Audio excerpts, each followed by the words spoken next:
SaaRthi app.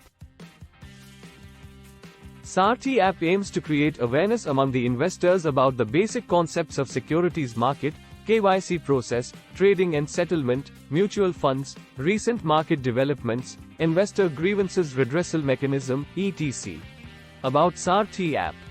SaaRthi app is an initiative of SEBI with a view to empower investors with knowledge about securities market.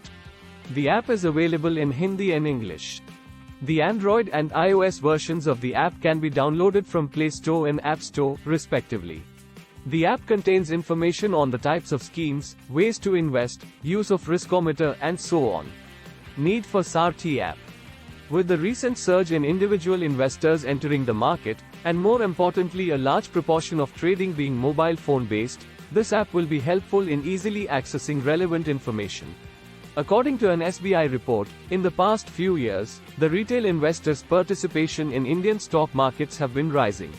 The number of individual investors in the market has increased by a whopping 142 lakh in FY21, with 122.5 lakh new accounts at CDSL and 19.7 lakh in NSDL.